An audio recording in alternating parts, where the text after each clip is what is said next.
आज के इस लेक्चर में हम वर्गीकरण का जो मूलभूत आधार था, जिसके आधार पर हम प्राणियों का वर्गीकरण किए थे, उसी के कुछ बातें हम जान गए थे।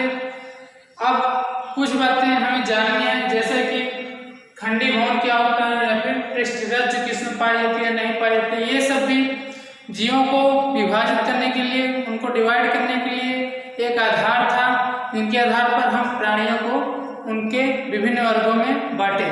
तो सर्वप्रथम पहली बात यहाँ पर आती है कि खंडीभवन। अब कुछ जीवों में उनकी जो बनावट होती है, बाह्य रूप से आंतरिक रूप तक उनका जो बॉडी होता है वे खंडित होते हैं, मतलब उनके एक क्रम वाइज विखंडित रहते हैं। तो ऐसे जीवों को हम खंडित भवन बोलते हैं, जिसमें आता है केचुआ। इनका शरीर एक विखंडित रहता है, खंडित रहता है, मतलब बाह्य से आंतरिक स्तर तक एक क्रम वाइज। तो ऐसे जीवों को हम खंडित भवन बोलते हैं। ओके, ठीक है। फिर आता है पृष्ठरज्जु अर्थात नोटोकॉर्ड। यह भी जीवों को बांटने के लिए एक वर्गीकरण का आधार था, जिसमें हम क्या कहते हैं कि पृष्ठरज्जु जो कि भ्रूण में ही पहले ही जब एक भ्रूण विकसित होता है तो पहले मंथ में ही नोटोकॉर्ड के रूप में आता है, जो कि मेसोडर्म से उत्पन्न होता है। ये शरीर के पृष्ठभाग में उपस्थित होता है। तो ये मेसोडर्म से उत्पन्न होता है क्या, पृष्ठरज्जु।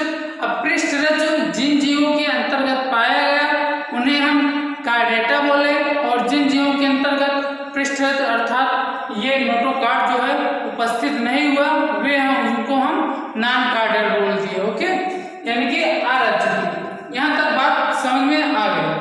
तो हम देखो एक डायग्राम के माध्यम से हमने अभी तक जितना भी रीडिंग किया पिछले 2 लेक्चर में, इस लेक्चर में हम उन्हीं सब का एक डायग्राम के माध्यम से देखते हैं कि कौन कौन से हम उनकी जो वर्गीकरण के आधार थे, उनके जो जिन बेसिस पे उनको बांटा गया था वो कौन कौन से थे।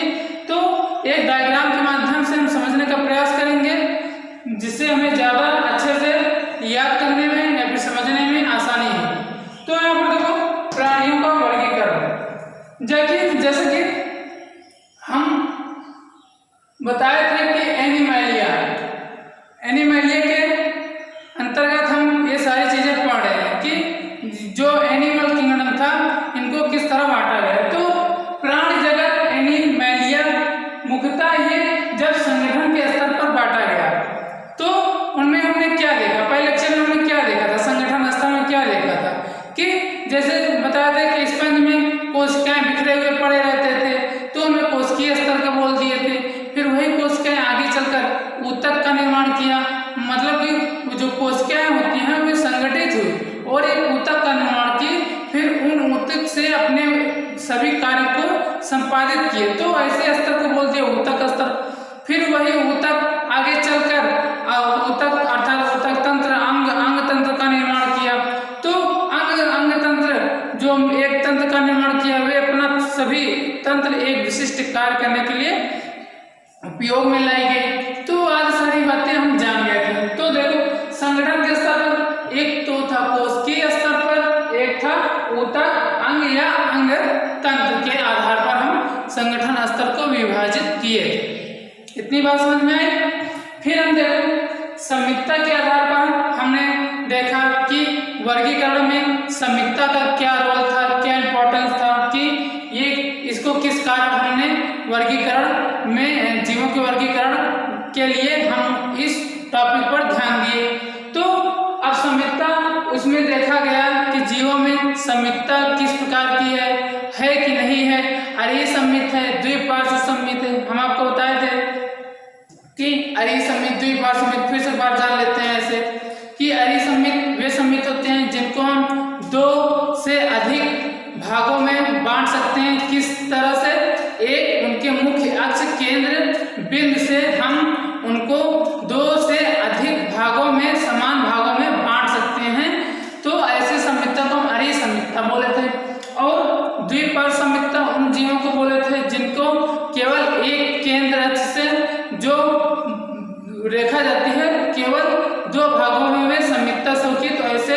संमितता को हम द्विपार्श्व संमित बोले।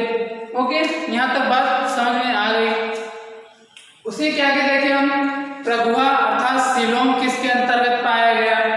तो अब सीलोम में भी हम बताते हैं आगुही, कूटगुही, गुही मतलब आगुही मतलब जिनमें सीलोम पाया ही नहीं गया। ये जो गुही है अर्थात सीलोम, ये क्या बताए थे, ये आहार नाल और जो शारीरिक भित्ति होती है इनके बीच पाई जाती है। अब देखो आगुही ये पाई नहीं है किसमें, प्लेटेहेल्मिन्थेस। ओके, किसमें नहीं पाई है, प्लेटेहेल्मिन्थेस मतलब इसमें जो सीलोम है ये पाया ही नहीं गया। और देखो उसी प्रकार कूटगुही किसमें पाए गए, एस्केहेल्मिन्थेस। इसमें हम आपको बताए थे ये मेसोडर्म चूंकि आच्छादित होते हैं इस जगत में, इसके हेल्मिन्थेस में ये मेसोडर्म से आच्छादित ना होकर ये बाह्य त्वचा, मध्य त्वचा, अंतर त्वचा में ये बिखरे हुए पाए जाते हैं। ये एक एनसीईआरटी में आप डायग्राम देखेंगे तो आपको समझ में आएगा कि ये किस प्रकार छितरे हुए पाए गए, मतलब इनका कोई लोकेशन नहीं था कि मतलब एक इतने ही पार्ट में पाए गए। ये मध्य त्वचा जो है एक कूटगुही मतलब जैसे बोलते हैं वे बिखरे हुए पाए गए मध्य त्वचा में। ऐसे गुही प्राणी को हम बोल दिए कूटगुही प्राणी।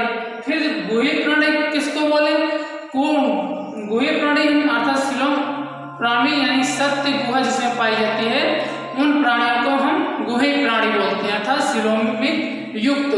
अब इसमें क्या होता है कि जो प्राणी मेसोडर्म जिनकी सीलोम गुहा होती है मेसोडर्म से आच्छादित होती है, ऐसे प्राणी को हम गुही प्राणी बोलते हैं। अब ये किसमें पाया जाता है, Annelida, arthropoda, Mollusca, Echinodermata, Hemichordata और कार्डेटा, ये इन सभी जीवों में पाया गया है।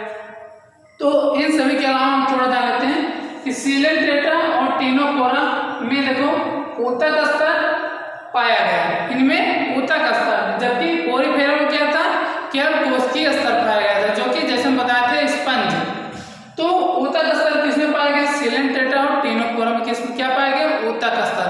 फिर ऊतक स्तर के भी आगे विकास हुआ, तो उसकी विकास दृष्टि से फिर वे आगे बढ़ के गए प्लेटेहेल्मिन्थेस में अंग स्तर का निर्माण किया, किसमें, प्लेटेहेल्मिन्थेस। फिर अंग स्तर से भी ज्यादा विकसित हुए, तो अंग स्तर से भी चलकर वे अंग तंत्र का निर्माण किया। अब अंग तंत्र में जो अंग उनके होते हैं एक विशिष्ट तंत्र का निर्माण करते हैं, जैसे पाचन तंत्र हो गया, संचरण तंत्र हो गया, श्वसन तंत्र हो गया, आदि सारी चीजें अंग तंत्र के द्वारा संपादित की गई। अब अंग तंत्र किसमें पाए जाते हैं, देखो एस्केहेल्मिन्थेस से कार्डेटा तक। और जो ये सीलेंट्रेटा और टिनोकोरा हैं ये उभयलिंगी होते हैं, अर्थात इनके अंदर दोनों प्रकार के लिंग पाई जाती हैं।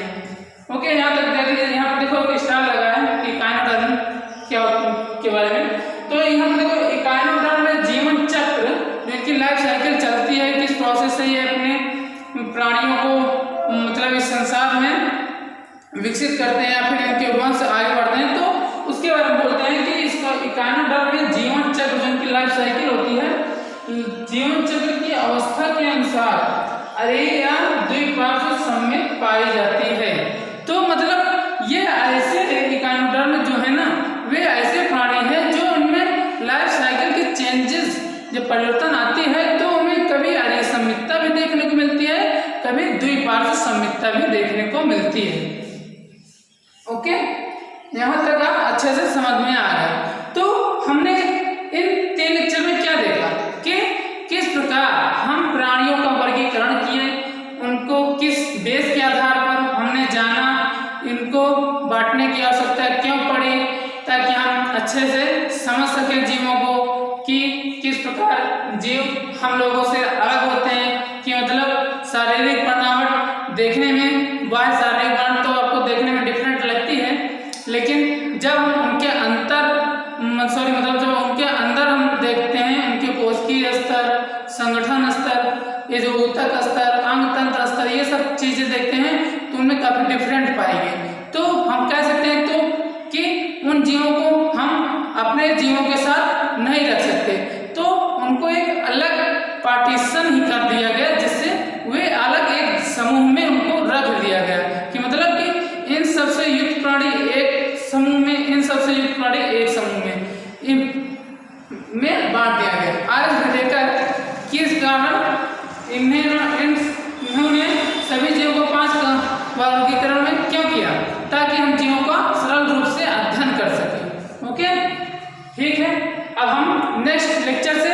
सभी एक एक करके सब स्टार्ट करते हैं। पोरिफेरस सिलेंडर, टिनोफोरा, सभी के बारे में अध्ययन करेंगे कि इनके अंदर क्या क्या पाई जाती है। लेकिन ये